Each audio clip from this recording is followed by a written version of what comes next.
Pemberani, siapa nih yang sering jajan cilok? Untuk teman ngemil, ngeteh, atau ngopi? Wah, memang sih jajanan khas Jawa Barat favorit segala kalangan ini banyak banget penggemarnya.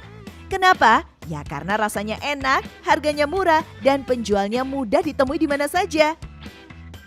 Mau nggak nih pemberani? Kalau saya akan ajak Anda berkenalan dengan pengusaha aci dicolok alias cilok, si jajanan pinggir jalan ini. Ini dia Pak Erik, pengusaha muda ini sukses membangun kerajaan ciloknya di kawasan Radio Dalam, Jakarta Selatan. Dari tangannya lah cilok loba rasa lahir. Berawal dari modal nekat, Pak Erik memulai bisnisnya dengan 1 gerobak saja. Tapi kini, ia sudah punya 20 gerobak yang bisa menghasilkan omset hingga jutaan rupiah per hari. Puluhan gerobaknya ini dijalankan oleh para penjual cilok yang biasanya kita temui sedang berkeliling atau mangkal di lokasi tertentu. Halo Mas Erik, Halo. apa kabar? Ya, alhamdulillah baik Mbak. Aku udah siap bantuin Mas Erik hari ini. Boleh, siap. Nah kali ini aku harus ngapain nih? Untuk pertama-tama kita produksi dulu ya untuk bikin adonan. Sebelum mulai berjualan, kita harus masak dulu nih ciloknya. Kita buat dulu adonannya. Siapkan dan timbang tepung sagu, bahan utama yang bikin cilok terasa kenyal dan membal. Oh ya pemberani, menimbang tepungnya harus sesuai takaran ya. Jangan sembarangan, agar nanti adonannya benar-benar pas dan sempurna. Ini tepung. Hari ini kita akan masak gak cuma 1-2 kilo cilok, tapi 30 kilogram cilok. Wah, setiap hari 30 kilogram cilok ludes terjual. Wih, lumayan juga nih bikinnya. Bisa sekalian olahraga. Gimana enggak, proses memasak ini setiap hari dilakukan mulai jam 6 sampai jam 8 pagi. Wah, untungnya proses memasaknya sudah menggunakan mixer nih. Alat putar adonan ini akan membuat adonan tepungnya menjadi kalis. Mixer ini juga membuat pekerjaan utama menguleni adonan jadi lebih cepat. Selain itu, tentu saja lebih bersih dan higienis dibanding bila harus mengaduknya dengan tangan. Kalau adonan sudah benar-benar kalis, baru deh kita masukkan bumbu rahasia racikan Pak Erik. Bumbu ini nih yang bikin cilok loba rasa berbeda dengan cilok lainnya. Sambil menunggu adonan dan bumbu tercampur rata, saya mendapat tugas memotong sosis dan keju untuk isian ciloknya. Isian inilah yang juga bikin ciloknya makin sedap. Karena di setiap butirnya nanti akan ada selipan isi keju atau sosis ini. Adonan sudah siap, sekarang kita mulai bagian yang paling seru, yaitu membentuk dan mengisi adonan ciloknya.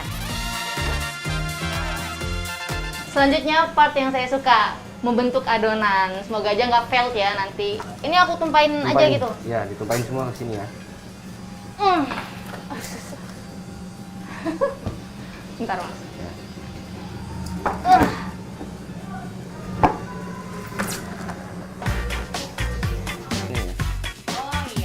Jangan lupa pakai sarung tangan ya, biar si cilok terjamin kebersihannya. Ternyata susah-susah gampang nih membentuk sebutir cilok yang baik dan benar. Nah, setelah beberapa kali mencoba pelan-pelan, berhasil juga nih saya membentuk sebutir cilok sesuai standar Pak Erik. Yeay, udah jadi satu Mas Erik. Udah jadi satu pemberani. Ternyata agak susah bulet-buletinnya. Ini baru satu, belum ratusan ya. Kita hari ini bikin berapa butir, Mas? Kurang lebih hampir 2.500 butir. Hah, 2.500 butir dalam satu hari. Kuat nggak ya tangannya? Ntar saya istirahat bentar nggak apa-apa ya, Mas? Boleh. Ini baru sebutir cilok nih pemberani. Perjalanan kita masih panjang. Karena setiap hari Pak Erik bisa membuat 2 hingga 3.000 butir cilok. Ukurannya harus seragam, tidak boleh kebesaran atau kekecilan. Ini terlalu besar ini segini. Ya, serius, ya, Mas? Ya, dikurangin sedikit aja ya. Waduh. Nanti dia jadinya besar banget itu. Oke. Ternyata bikin cilok itu serba salah ya, membentuk adonannya. Kekecilan itu nggak boleh, kebesaran juga nggak boleh. Jadi harus pas. Sedangkan bikin pasnya itu lumayan susah. Nih, kalau dilihat sekilas tuh nggak terlalu beda ya. Tapi kalau matanya udah jeli itu emang signifikan juga bedanya. Oke, ini dikurangin lagi ya, Mas. Ya. Ini tadi kayaknya kelebihan produksi, Bang. Wih, Akhirnya jadi juga ribuan butir cilok isinya. Pegel juga ternyata ya, karena semuanya dilakukan manual, satu persatu.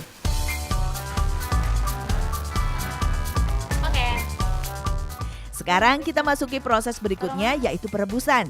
Kali ini saya ditemani Mas Krisna. Satu gelombang perebusan butuh waktu sekitar 15 menit. Jadi butuh waktu cukup lama nih untuk merebus ribuan butir cilok ini. Saat direbus, aroma sedap ciloknya sudah menguar kemana-mana. Bikin pengen nyicip nih pemberani. Oh iya. Cilok yang sudah matang segera ditiriskan, lalu Kuahnya nggak dipakai didinginkan lagi? sebelum nanti mulai dikemas.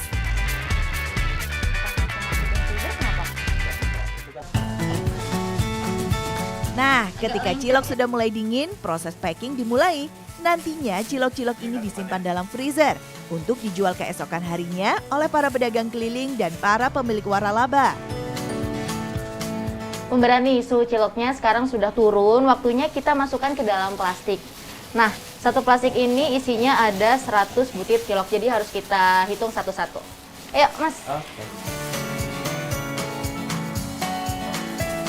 Setiap plastik berisi 100 butir cilok.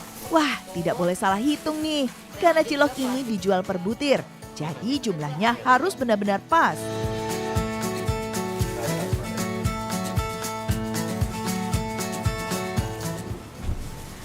Cilok udah dibuat semua, jadi tinggal tunggu teman-teman yang lain untuk kumpul dan kita siap jualan.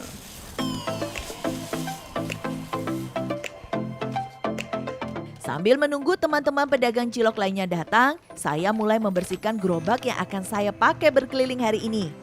Semua kelengkapannya pun tak boleh lupa, misalnya bumbu kacang, kecap, saus, sambal, gas LPG, dan kompor. Tak berselang lama, teman-teman pedagang keliling lainnya mulai berdatangan. Wah, seru nih, suasana jadi lebih ramai pemberani. Saya jadi tidak sendirian lagi. Wah. Enaknya, para pedagang di sini sudah tak perlu memikirkan perlengkapan. Semuanya sudah tersedia. Mulai dari ciloknya, gerobak, alat masak, dan semuanya. Para pedagang mah tinggal dorong dan fokus berjualan aja pemberani.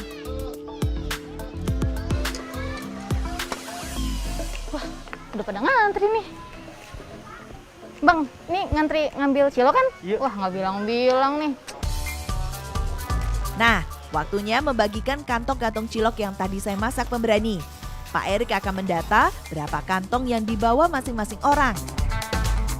Saya mendapat jatah 3 kantong cilok, berarti total ada 300 butir atau sekitar 3 kg. Segera saya masukkan cilok ini ke dalam panci kukusan di gerobak, biar nanti saat dinikmati pembeli, ciloknya masih hangat.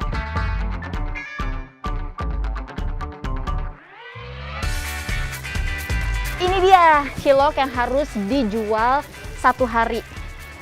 Kira-kira satu kantong plastik ini ada 100 biji cilok. Jadi dalam sehari penjual cilok harus menjajakan 300 cilok dan kurang lebih itu 3 kilo.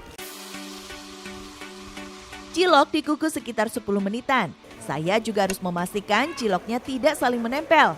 Nah, untuk mengecek kematangannya, tusuk saja cilok sampai dalam. Cek dulu, matang belum ya? Wah, udah matang. Ini tandanya kalau udah bisa ditusuk sampai nembus gini udah matang. Dan artinya cilok siap untuk dijual. Oke, semoga hari ini laku keras. Ayo berangkat! Saya menyasar kawasan perumahan dulu. Pasti banyak anak-anak yang sedang bermain di sini. Weh, ayo beli-beli. Wah, benar saja pemberani. Saya langsung diserbu bocah-bocah ini. Wah, repot juga ternyata melayani pembeli yang cukup banyak begini. Lumayan, baru sebentar jalan udah dapet berapa tadi? 7 orang pelanggan. Oke, semangat. Kalau ke sana pasti dapat lebih banyak.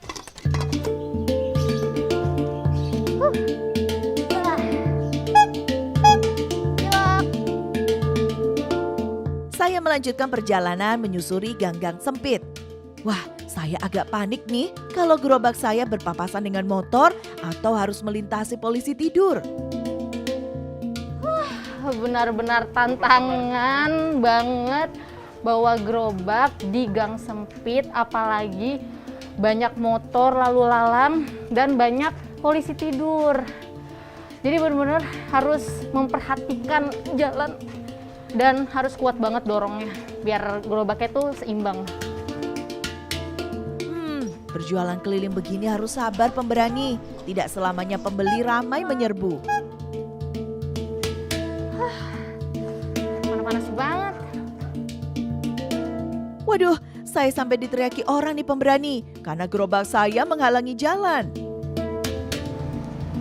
Hei, jangan halangin jalan dong.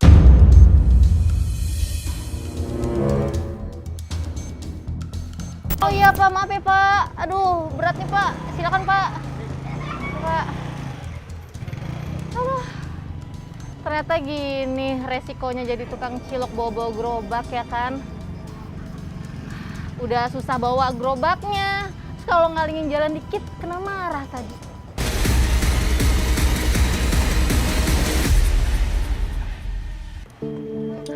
Dorong gerobak di jalan datar aja susah, apalagi kayak gini harus dorong di tanjakan. Ya ampun, tinggi banget lagi.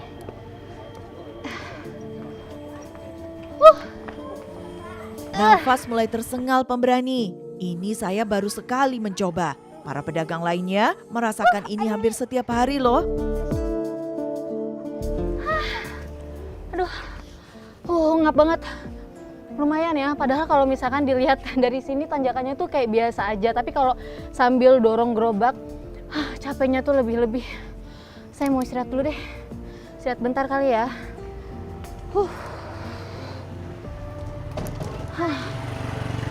Aduh, malah ciloknya masih banyak lagi. Harus jalan berapa kilo lagi nih? Cilok. Nggak ada yang mau beli apa? Wah, berapa nih goceng? Wah, sabar. Ngantri ya. Wah, tapi pemberani, kalau sudah rejeki gak akan lari kemana. Saat saya beristirahat sebentar saja, malah banyak pembeli datang.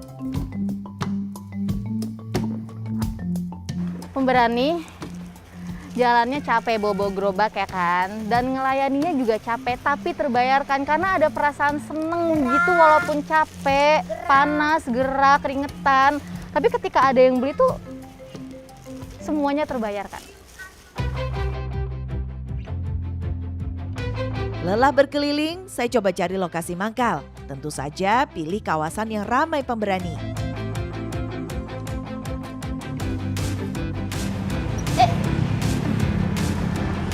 Oke, pemberani, biasanya penjual cilok itu selain berkeliling, tapi mereka juga mangkal. Nah, ini adalah tempat mangkal aku hari ini. Kita set dulu ya.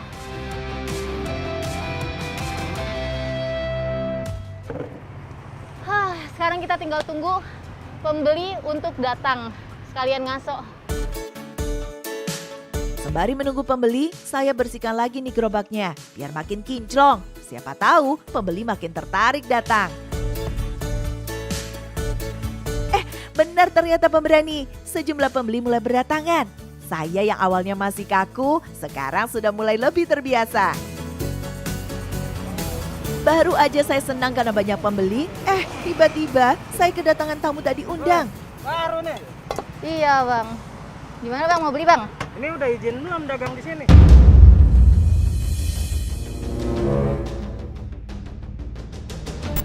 Udah sih bang. Enggak sih, tadi saya masuk aja gitu bang. Bang gimana biasanya bang? Ini kalau dagang di sini harus ada jatah keamanannya sama kita berdua ini. Oh gitu?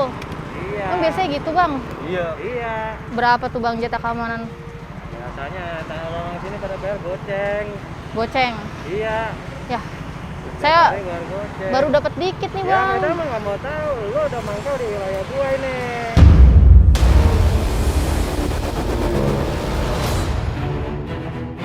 Ini wilayah kita nih. Tiap hari harus Iya. setoran nih bang. Ya kita nggak mau tahu kan. Kalau misalkan mau dagang di sini harus ada setorannya. Ya udah deh bang. Ya. Tapi sekali aja kan bayarnya? Ya iya bayar sama kita yang sini. Iya, iya, Bang. Bokir gua yang ini. Oke, Bang Bokir ya. Ini, Bang. 5.000 kan, Bang? Ya. Siap, Bang. Duh, kesel juga saya. Gak habis pikir. Di zaman serba susah begini, para pedagang kecil masih harus berhadapan dengan preman begini. Seenaknya meminta uang yang dikumpulkan susah payah seharian. Aduh, serba salah juga nih pemberani kalau misalkan dagang itu mangkal ya. Karena tadi saya baru disamperin, ada orang yang minta jatah keamanan. Ya walaupun sebenarnya kalau dipikir-pikir 5.000 itu tidak seberapa, tapi dari tadi saya jualan saya baru dapat Rp100.000. Berarti keuntungan untuk hari ini tuh berkurang 5.000. Tentunya untuk seorang penjual cilok itu sangat berarti ya. Lu apa saya harus pindah ya? Akhirnya saya memutuskan untuk keliling lagi pemberani. Daripada makin banyak preman yang datang meminta jatah pungutan liar. Wah, pemberani, berjualan di tepi jalan yang ramai begini harus ekstra hati-hati. Banyak motor dan mobil yang melintas kencang. Nah, dorong gerobak di sini tantangannya lebih besar lagi pemberani karena lokasinya benar-benar di jalan raya. Motor dan mobil yang lalu lalang itu kecepatannya lumayan tinggi, jadi benar-benar harus hati-hati. Makin PR saat harus menyeberang jalanan nih pemberani. Untung saja ada orang baik yang mau membantu saya menyeberang.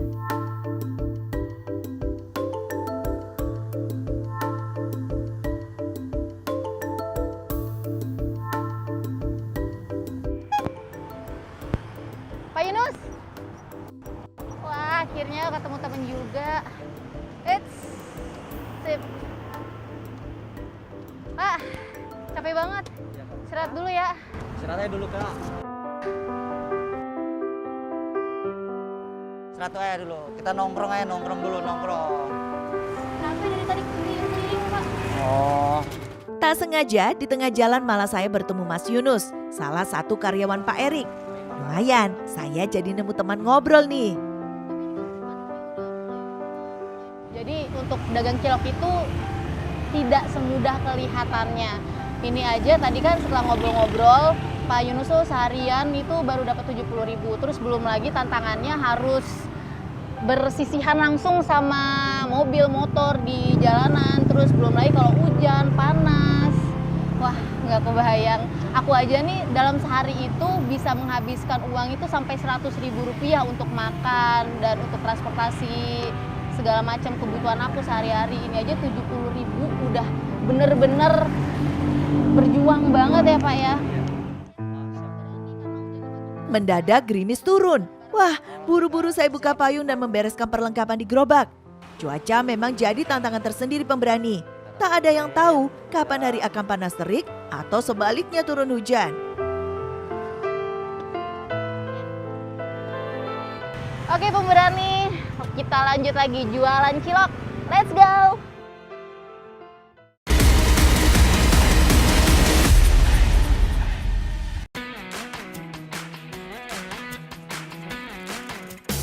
Hingga menjelang senja, saya belum mendapatkan pembeli lain nih pemberani. Saya pun memutuskan untuk kembali ke rumah produksi.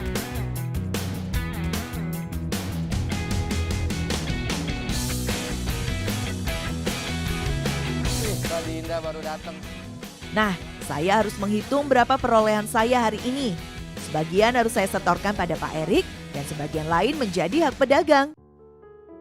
Dinda kemana aja tadi dagang? Tadi muter kan ke belakang sini, terus nembus radio dalam, terus lanjut ke PIM. Ini saya mau nyetor. Kamu tadi bawa berapa? Bawa 3 kantong, Bawa 3 300 kantong, biji ya? Ya satu kantong itu isinya 100 ya. Nah, tapi ini Uangnya tadi ada kayaknya tadi aku habis 2 kantong, jadi Iya. 200 biji kan. Iya. Tapi kok ini aku hitung-hitung nggak sampai 200.000 ya? Loh, kok bisa? Kamu kemana? Itu tadi kepotong sama orang yang minta uang jatah keamanan. Iya. Terus Kamu kasih itu. kasih. Terus ada juga saya tadi istirahat sebentar kan, Iya. terus jajan-jajan sedikit. Tinggal kamu hitung aja. Sisanya sisa berapa? Ini 119.000 kalau nggak salah. Mungkin bisa dihitung. Bisa hitung ya. Nah, Para pedagang biasanya mendapatkan upah sebesar 35% dari hasil penjualan, sementara uang setoran sebesar 40%-nya. Jadi Mbak Dinda tadi habis 200 ya.